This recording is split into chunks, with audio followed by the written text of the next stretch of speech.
आगे बढ़ते हैं अपन। पिछली क्लास तक अपन ने देख लिया था किस तरह से क्वेश्चन को टैकल करना है। अगले क्वेश्चन अपन देखते हैं। पिछली क्लास में अपन ने 2 मोमेंट ऑफ इनर्शिया के क्वेश्चन देखे थे और कुछ क्वेश्चन कैसे शेप एंड इंक्रीमेंट होता है, डिक्रीमेंट होता है, वो सारी चीज़ें देखी थी। तो आगे बढ़ते हैं। अगला क्वेश्चन ये है, एक ट्राइंगुलर प्लेट दे रखी है जिसकी हाइट h है, ये लेंथ L1 है और इस साइड का जो लीनियर कोफिशिएंट है वो अल्फा 1 है, इस साइड की लेंथ L2 है, इसकी भी L2 है और इन दोनों के लीनियर कोफिशिएंट अल्फा 2 है। समझ है इससे? ये कह रहे if h is not depend on temperature then find L1 by L2। अगर इस बॉडी का टेम्परेचर, इस पूरी प्लेट का टेम्परेचर को इंक्रीमेंट किया जाए तो हमें पता है सारी साइज इंक्रीमेंट होनी चाहिए। ये कह रहा है कि h डिपेंड नहीं कर रहा, यानी h इंक्रीज नहीं हो रहा है। तो आपको बताना है L1 और L2 का रेशियो कितना होगा अल्फा 1 और अल्फा 2 की टर्म्स में। ठीक, सबसे पहले L1 और L2 में कोई रिलेशन लाते हैं तभी तो बना पाएंगे। तो सबसे पहले इस ट्राइंगल को देखो, राइट एंगल ट्राइंगल है, चाहे इस ट्राइंगल को देखो चाहे इस ट्राइंगल को देखो। तो इस ट्राइंगल को पकड़ेंगे तो क्या लिखेंगे, L2 square equal to L1 by 2 का होल स्क्वायर, क्योंकि ये लेंथ पूरी L1 है तो ये होगी L1 बाई 2। तो L2 square equal to L1 by 2 का whole square plus h square.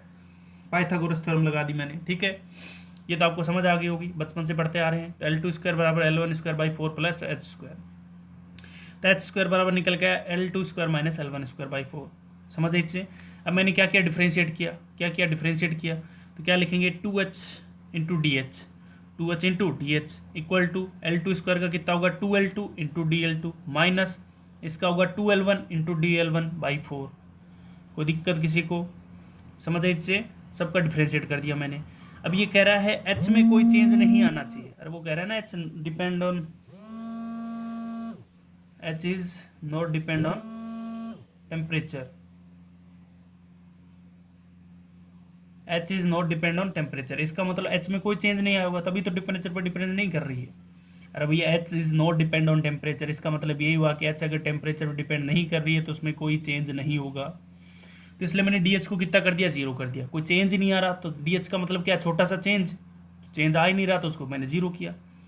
इसको 0 करने के बाद इस टर्म को इधर लिखा और इस टर्म को इधर कर दिया 0 की। 2 से 2 कैंसिल आउट कर दिया, 2 से 2 क्या कर दिया, कैंसिल आउट कर दिया। तो ये बना L2 DL2 equal to L1 DL by 4। ठीक, अब DL का मतलब क्या है, DL का मतलब चेंज है। DL का मतलब क्या है, चेंज है। कैसे, L बराबर L naught 1 plus alpha delta T होता था, तो L बराबर L naught plus L naught alpha delta T. इसको इधर लेंगे तो L माइनस L नोट बराबर L naught alpha delta T. L minus L naught क्या है, DL है, equal to L naught alpha delta T. Clear बातें? DL का मतलब क्या है, चेंज इन लेंथ। तो L2 की बात कर रहे हैं तो DL बराबर क्या लिखेंगे, DL2 बराबर L2 अल्फा 2 डेल्टा टी। समझ है? और L1 की बात करेंगे तो DL1 बराबर L1 अल्फा 1 डेल्टा टी। कोई दिक्कत नहीं होनी चाहिए। तो L2 इंटू DL2 की जगह जैसे L2 डालेंगे तो L2 इंटू L2 स्क्वायर हो गया, अंदर बच गया अल्फा 2 डेल्टा टी। इधर आया L1 इंटू DL1 की जगह डालेंगे L1 अल्फा 1 डेल्टा टी, तो L1 square by 4 into alpha 1 delta T. Delta T से डेल्टा टी कैंसिल आउट होगा यहाँ पर। तो अब L2 स्क्वायर, इसको लिख देता हूँ मैं सही ढंग से, L2 square into alpha 2 is equal to L1 square alpha 1 divide by 4। समझ है इससे? हमसे पूछा गया था L1 बाई L2, तो रीअरेंज करते हैं तो L1 square by L2 square is equal to 4 alpha 2 by alpha 1। तो L1 बाई L2 कितना निकल के आ जाएगा, ये निकल के आ जाएगा। समझ इससे? L2 square alpha 2 equal to L1 square alpha 1 by 4। तो L1 square by L2 square equal to 4 alpha 2 by alpha 1, और इसको आगे सोल्व करेंगे तो ये रिलेशन निकल के आएगा L1 by L2 equal to 2 under root alpha 2 by alpha 1। इसमें किसी को कोई दिक्कत नहीं होनी चाहिए। बहुत ही बढ़िया क्वेश्चन है, ध्यान रखें।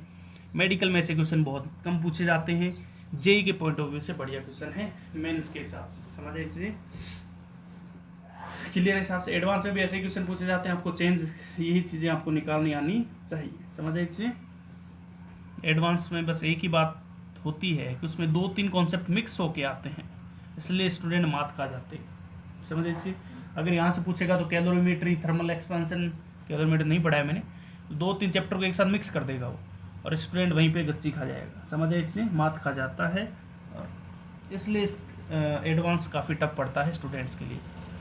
मेंस निकालना बड़ी बात नहीं है जनाब, एडवांस निकालना बहुत बड़ी बात है। एडवांस को क्लियर करना ही अपने आप में बहुत बड़ी बात है। एडवांस को क्लियर करना मतलब स्टूडेंट की औकात दिख जाती है, किस लेवल का स्टूडेंट है। समझ आई चीज़ें? तो ये क्वेश्चन आपको सही ढंग से समझ आया होगा। दोबारा देख लें, मैंने कहा if H is not depend on temperature, H अगर टेम्परेचर पर डिपेंड नहीं कर रहा, इसका मतलब ये है कि एच के अंदर कोई चेंज नहीं आएगा चाहे आप टेम्परेचर चेंज करें। इसका मतलब डी एच जो होगा, डी एच का मतलब छोटा सा चेंज है, वो जीरो होना चाहिए। कोई चेंज ही नहीं आ रहा तो वो डी एच कितना होना चाहिए, जीरो होना चाहिए। समझ आई चीज़? आगे अपन ने सारी कैलकुलेशन लगाई है, सही ढंग से समझें और फिर आगे बढ़ें। ठीक है, कैसे करेंगे? एच स्क्वायर बराबर L two square minus L one square by four, ये कहाँ से आया? ये आया पाइथागोरस थ्योरम से। डिफ्रेंशिएट किया, डी एच को किया जीरो, फिर इसको सोल्व किया, 2 से 2 कैंसिल आउट करके। कैलकुलेशन सही ढंग से देख लेना भैया एक बार, हो सकता है मैंने कुछ गलत कर दिया होगा। ठीक है, कैलकुलेशन गलत हो जाती, कोई बड़ी बात नहीं है, पेपर में गलती नहीं होनी चाहिए भैया। ठीक है, अगले क्वेश्चन की ओर बढ़ते हैं। 2 रोड दे रखी है आपको, पहले इंडिविजुअल रोड थी, अलग अलग रखी हुई थी, जिसके length L1 and L2, thermal coefficient alpha 1 and alpha 2। दोनों रोड को लाके मैंने एक साथ जोड़ दिया। तो ये कह रहा है find alpha equivalent after both road joined in series combination. दोनों के एक साथ जोड़ने के बाद अल्फा इक्विवेलेंट कितना निकल के आएगा। अल्फा इक्विवेलेंट का मतलब ये है कि दोनों 2 रोड थी जो कि एक साथ इस तरह रखी हुई थी, दोनों को जोड़ने के बाद एक नई रोड बन गई जिसकी टोटल लेंथ होगी अल्फा 1 प्लस अल्फा 2 और इसके अल्फा हो गया अल्फा इक्विवेलेंट। क्लियर बातें? अरे 2 रोड थी जिनको इस तरह से जोड़ के रखा हुआ था। शुरू में क्या था, इनकी length L1 alpha 2 L1 L2 alpha 1 alpha 2 था। इन दोनों रोड को मैंने एक रोड बना के इस तरह जोड़ दी, तो इसकी टोटल लेंथ कितनी होगी L1 प्लस L2 और अल्फा कितना हो गया अल्फा इक्विवेलेंट। तो आपको अल्फा इक्विवेलेंट ही पूछा है। अगर टेम्परेचर बढ़ाएंगे तो L1 ये जो इसका लेंथ कितना हो जाएगा L1 1 plus alpha 1 delta T और इसका हो जाएगा L2 into 1 plus alpha 2 delta T. दोनों को ऐड कर रखा है इसलिए मैंने यहाँ पर भी ये दोनों की लेंथ ऐड कर दी। फाइनली ये कितना हो चुका है, फाइनली इसकी लेंथ हो चुकी है L1 plus alpha 2 L1 plus L2 into 1 plus alpha equivalent delta T. समझ इसे? अब इसको सोल्व करते हैं। L1 को अंदर मल्टीप्लाई किया तो L1 और इसको भी अंदर मल्टीप्लाई करेंगे तो L2, दोनों को एक साथ रख दिया मैंने। ठीक, तो L1 plus L2 plus L1 alpha 1 delta T plus L2 alpha 2 delta T equal to L1 plus L2 plus L1 plus L2 into alpha equivalent delta T. इसमें किसी को दिक्कत नहीं होनी चाहिए, जोड़ घटाव है, आप सही ढंग से कर सकते हैं। समझ लीजिए, L1 प्लस L2 से L1 plus L2 cancel out हो जाएगा, अरे जोड़ घटाव करके जीरो हो जाएगा।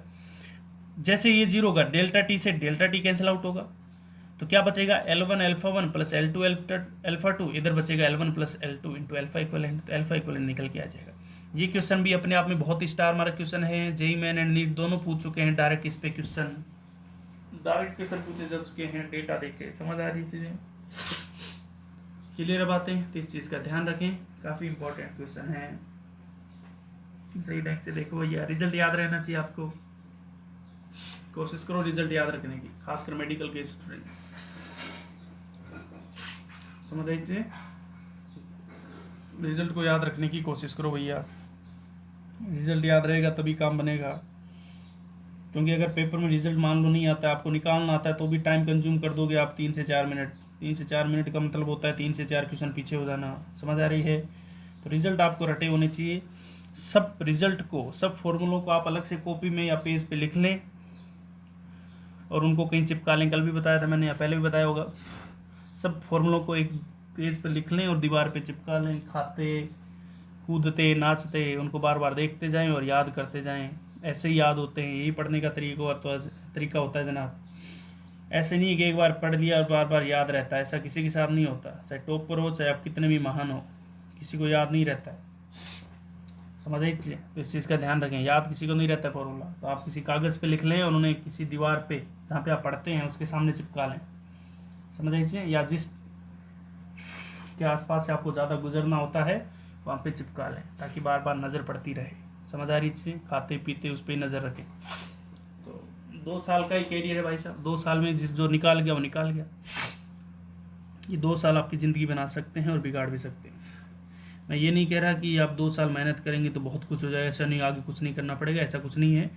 लेकिन अब अगर मेहनत करेंगे तो बहुत ज़्यादा काम आएगी ज़िंदगी में, ये मान के चलें आप। अब तक जो करी वो पता नहीं कहीं काम नहीं आने वाली है। 10वीं तक का मामला कहीं काम नहीं आता है, 11वीं 12वीं में ही काम आता है। समझ इसे? समझ आ रही है?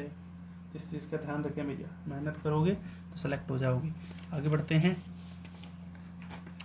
ये अपन ने देखा, इस पे क्वेश्चन देखे, किस पे, लीनियर पे। कुछ क्वेश्चन और देखते हैं लीनियर थर्मल एक्सपेंशन पे। सिंपल पेंडुलम जो होता है, सिंपल पेंडुलम का टाइम पीरियड पढ़ा था अपन ने एसएचएम में, तो उसका जो टाइम पीरियड होता है 2π√L/g होता है कि नहीं होता? ठीक है, T = 2π√L/g। मान लेते हैं वो जो L लेंथ की जो वहाँ पे रस्सी होती थी, वो किसकी बनी, रोड बनी हुई है। वो क्या है, रोड है, ताकि उसको गर्म करने पे उसका लेंथ चेंज हो सके। समझ आई इसे? यानी वो L लेंथ की वो क्या है, एक रोड है। तो T = 2π√L/g। डेल्टा थीटा इसलिए लिख रहा हूँ ताकि आप कंफ्यूज ना हो। यहाँ पे T का मतलब टाइम है, डेल्टा T का मतलब टेम्परेचर, इसलिए मैं डेल्टा थीटा लिखा। डेल्टा थीटा का वही मतलब है increment in temperature, increment in temperature. तो अगर मैं डेल्टा थीटा यानी टेम्परेचर को बढ़ाऊंगा तो हमें पता है कि लेंथ तो बढ़नी बढ़नी है। तो T dash = 2π√1L × 1 + alpha delta theta by g. कोई दिक्कत नहीं होनी चाहिए। अरे भैया L बराबर, ये L फाइनल बराबर L 1 + अल्फा डेल्टा T, तो अल्फा डेल्टा थीटा लिख देंगे यहाँ पर। समझ आ रही है? 2π√L/g को अलग रखा और 1 + अल्फा डेल्टा थीटा को अलग रखा। ये वाली चीज़ तो पहले वाली ही है, पहले वाला टाइम पीरियड है। तो T dash = T × 1 + alpha delta theta का अंडर रूट को मैंने पावर हाफ लगा दी। कोई दिक्कत? तो T डैश = T, अब आपने बाइनोमियल एक्सपेंशन पढ़ा होगा कि 1 + x⁴n इक्वल टू होता है 1 + nx। कब होता है? जब 1 is very very very greater than x। ये जो एक है x के रेस्पेक्ट में बहुत बड़ा हो तो पावर आगे आगे मल्टीप्लाई हो जाती है। ये पढ़ा होगा आपने। और आपको ये भी पता है कि अल्फा 10⁻⁻⁴ में होता है और डेल्टा थीटा मैक्सिमम 100 हो सकता है। तो 1 के कंपेयर में बहुत ही छोटा आएगा, इसलिए मैं यहाँ पे बाइनोमियल एक्सपेंशन लगा सकता हूँ। बाइनोमियल एक्सपेंशन क्या होता है? 1 + x⁴n, तो जो पावर होती है वो x से मल्टीप्लाई हो जाती है। तो 1 + अल्फा डेल्टा थीटा की पावर हाफ, तो हाफ मल्टीप्लाई हो जाएगा इससे। ठीक है, तो 1 + अल्फा डेल्टा थीटा बाई 2 बन जाएगा। तो T डैश = T को अंदर मल्टीप्लाई किया तो T + T/2 alpha delta theta. अब मैंने T डैश इस T को इधर लिया तो T डैश - T और इस T को डिवाइड में ले गया तो T dash - T upon T = alpha delta theta by 2। समझ लीजिए, T डैश - T को क्या लिखा, डेल्टा T लिखा, डिवाइड बाई T क्या इनिशियल टाइम पीरियड था, equal to alpha delta theta by 2। ये रिलेशन निकल के आए। ध्यान रखें इस रिलेशन को, बहुत बार क्वेश्चन पूछे जा चुके हैं इसमें। तो delta T/T alpha delta theta by 2। Clear बात है? ये रिजल्ट आपको याद रहना चाहिए। डेल्टा थीटा यहाँ पे क्या है, ये change in temperature, change in temperature. समझ आई चीज़ें? परसेंटेज चेंज निकालना हो तो इधर भी × 100 कर दो और इधर भी × 100 कर दो। परसेंटेज चेंज की क्वेश्चन भी काफ़ी पूछे जाते हैं, इसलिए मैंने ये भी लिख दिया है, delta T/T × 100 alpha delta theta by 2 × 100। Clear बात है? इस चीज़ का भी ध्यान रखें। हमें यहाँ पे पता है कि अगर टेम्परेचर बढ़ा है तो लेंथ बढ़ी। मैंने जैसे टेम्परेचर बढ़ाया तो लेंथ बढ़ी होगी। लेंथ बढ़ी कि नहीं बढ़ी? लेंथ बढ़ी तो टाइम पीरियड भी बढ़ा है। टाइम पीरियड बढ़ने का मतलब क्या होता है? टाइम पीरियड बढ़ा, घड़ी क्या हो गई, स्लो हो गई। टाइम पीरियड बढ़ने का मतलब पहले 12 घंटे में एक रोटेशन कंप्लीट होता था, 12 घंटे से ज़्यादा टाइम लेगा। ज़्यादा टाइम लेगा मतलब टाइम पीरियड बढ़ गया, तो घड़ी क्या हो गई, स्लो हो गई। अरे एक रोटेशन 12 घंटे में हो रहा था, वो 12.5 घंटे में होगा, इसका मतलब घड़ी स्लो हो गई ना। ध्यान रखें इस चीज़ का, ये क्वेश्चन भी पूछा जाता है। टेम्परेचर इंक्रीज करने पे घड़ी स्लो होती है या फास्ट होती है? तो ध्यान रखें क्या हो जाती है, क्लॉक बिकम स्लो। ठीक है, इस चीज़ का ध्यान रखें, घड़ी क्या हो जाती है, स्लो हो जाती है। समझ आई चीज़ें? तो सही ढंग से देखें, रिजल्ट आपको याद रहना चाहिए, change in time period upon initial time period equal to alpha delta theta by 2। ठीक है, डेल्टा थीटा यहाँ पे चेंज इन टेम्परेचर है, delta T equal to change in time period upon initial time period. इसे fractional change भी कह सकते हैं, fractional change in time period. इसको ये भी कह सकते हैं fractional change in time period. समझ आई चीज़ें? Fractional change in time period. समझ आई चीज़ें? इस चीज़ का ध्यान रखें। क्वेश्चन देख लेते हैं एक आधा इस पे। क्वेश्चन ये है,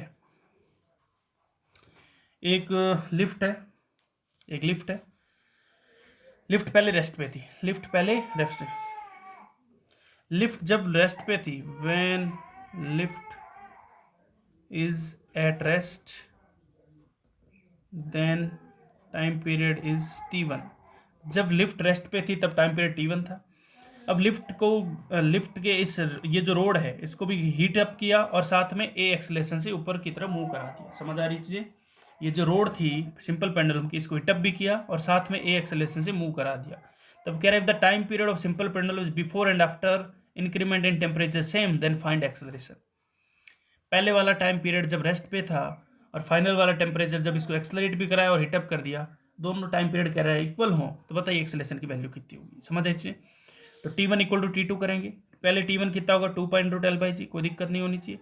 बाद में टाइम पीरियड कितना होगा 2 pi into l 1 plus alpha delta t divide by g plus a. समझ आइए। तो इन जब 2 पाई से 2 पाई कैंसिल आउट होगा, एल से एल होगा, तो इधर बचा जी, इधर बचा 1 plus alpha delta t upon, यहाँ से लिखेंगे 1 बाई जी इक्वल टू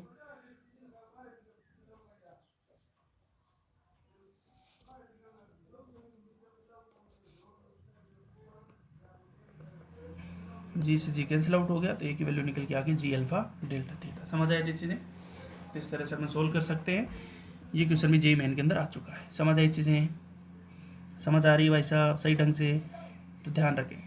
अगला क्वेश्चन ये है, इन सिंपल पेंडुलम, एसपी का मतलब है simple pendulum, length of rod is 1 centimetre. जो रोड सिंपल पेंडुलम से रोड लगी होती है उसकी लेंथ कितनी है 1 centimetre, and linear thermal coefficient is 10 to the power -6 पर डिग्री सेंटीग्रेड।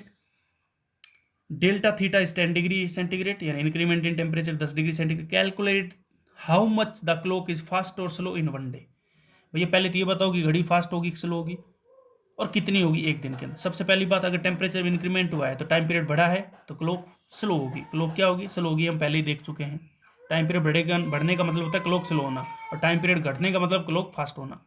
तो ध्यान रखें, टाइम पीरियड बढ़ने का मतलब क्लॉक स्लो होगी।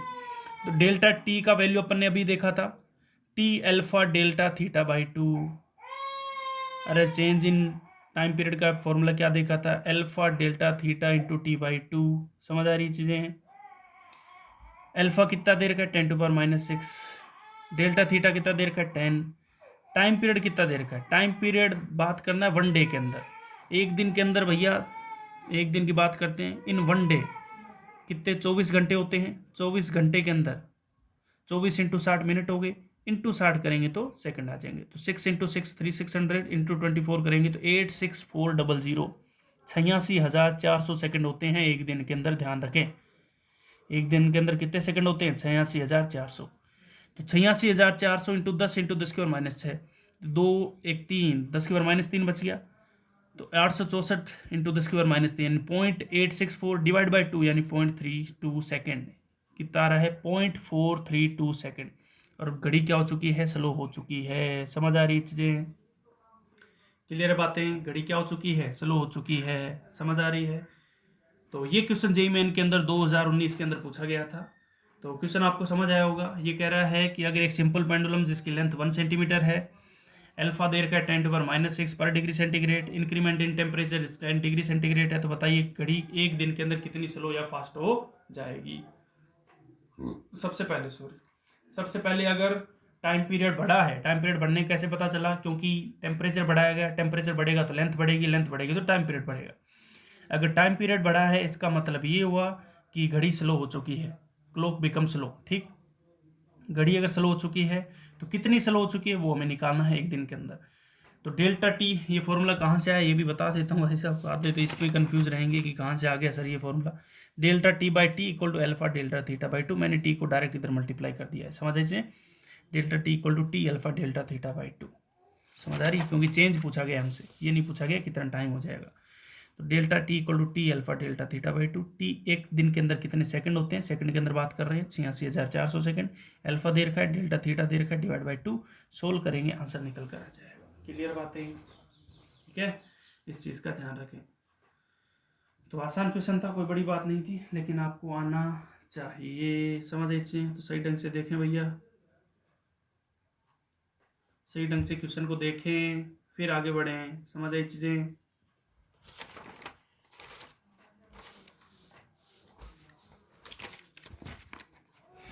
अब बात करें अपन, ये तो लेंथ के अंदर लीनियर एक्सपेंशन की बात करी, अब अपन बात करते हैं एरियल एक्सपेंशन की। सॉरी लाइट चली गई है भैया, एक मिनट।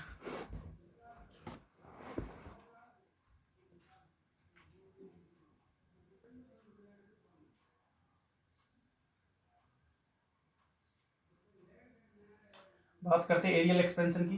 तो एरियल एक्सपेंशन में बात करें, एरियल एक्सपेंशन का मतलब होता है एरिया में कितना चेंज आएगा टेम्परेचर के साथ। तो एरियल एक्सपेंशन, तो ये कोई बॉडी है, स्क्वायर बॉडी मान लेते हैं जिसकी लेंथ ये है एल है और ये भी एल है। अगर टेम्परेचर बढ़ाएंगे तो एल में कितना चेंज आएगा, एल बराबर L not 1 plus alpha delta T. इसके अंदर भी कितना चेंज आएगा, ठीक है। तो एरिया क्या होता है, एल स्क्वायर यानी एल इंटू एल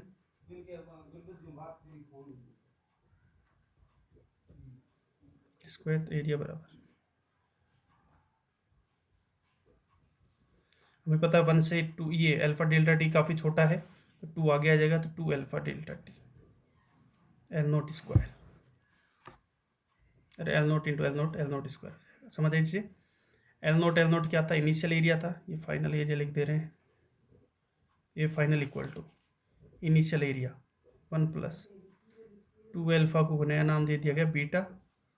तो इस चीज़ का ध्यान रखें, एरिया भी उसी फॉर्मेट में चेंज होता है, बट बीटा बराबर क्या आ गया, 2 अल्फा निकल के आ गया, एक रिलेशन हमें मिला। समझ आइए। तो एरिया भी किस तरह चेंज होता है, A final equal to initial area into 1 plus beta delta T, but beta की वैल्यू अल्फा की फॉर्म में कितनी होती है, 2 अल्फा होती है, इस चीज़ का ध्यान रखें। समझ आई चीज़ें, बीटा की वैल्यू कितनी होती है, 2 अल्फा होती है, इस चीज़ का ध्यान रखें, ठीक है। वॉल्यूमेट्रिक एक्सपेंशन की बात करें, वॉल्यूमेट्रिक एक्सपेंशन क्या होता है, जैसे वॉल्यूमेट्रिक का मतलब जैसे एक क्यूब लिया अपन ने,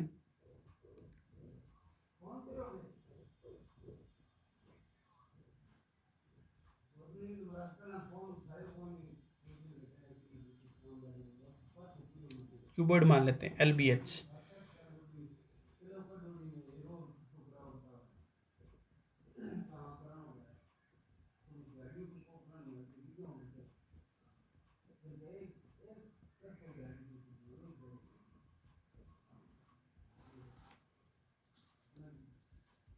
इसमें किसी को दिक्कत नहीं होनी चाहिए। एल बराबर जैसे टेम्परेचर बढ़ाएंगे तो एल बराबर L naught 1 plus alpha delta t, B बराबर B naught 1 plus alpha delta T, और एच बराबर H naught 1 plus alpha delta t. Volume कितना होता है क्यूबॉइड का, वॉल्यूम इज द LBH, तो वी बराबर L naught B naught H naught, तीनों को मल्टीप्लाई कर देंगे तो बन जाएगा 1 प्लस अल्फा डेल्टा टी का होल क्यूब। समझ आई इससे,